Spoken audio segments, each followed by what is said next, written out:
Greetings everyone, my name's David Robinson and I'm the Garden Sage, author of the Grower's Handbook. I started in the hydroponic industry 20 years ago at a store called Pacific Northwest Garden Supply in Surrey, British Columbia. At that time, it was really the mecca of hydroponic gardening.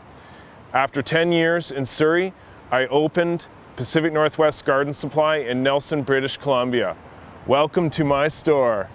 Look forward to taking you inside and showing you what we got going on. Stay tuned.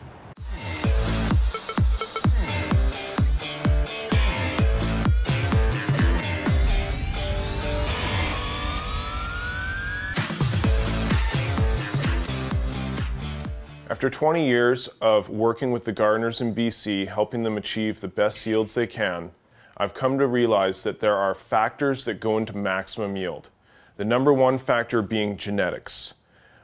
Number two factor being environment. Number three factor being systems. Number four factor being nutrients and additives. I find that most new gardeners conceive this order of importance in reverse. They usually come in looking for a magic solution in a bottle, believing that nutrients and additives are the number one factor going into maximum yield. The next thing they conceive is that there is a holy grail of a system that will help them achieve those bumper crops.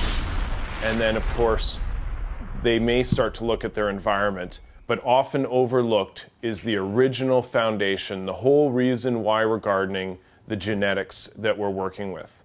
So first we have to understand what we want to create. So we have to pick a specific genetic that is going to fulfill our purpose. There's a lot of information available these days to research your genetics. You can Google it, there's apps for it, there's books. So once you've identified the plant material you want to grow for the specific purpose that you have a need for, you can then research the reputable breeders that are available. Starting plants from seed is going to give you the best run of good, successful gardening with fresh genetics. We usually find we get about 2 years, at which time the health of the plants can start to decline. We may start to infest them with diseases. They may be compromised by viral infections, at which point it gets harder and harder to get those big yields, and we have to rely more and more on crutches, nutrients, and supplements.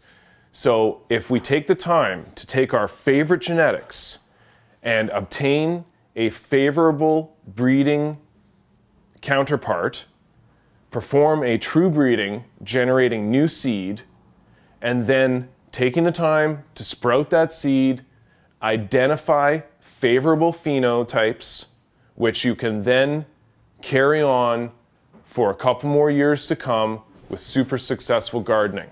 Now, once you've got that genetic foundation that is going to lead you, you can start to look at your environment.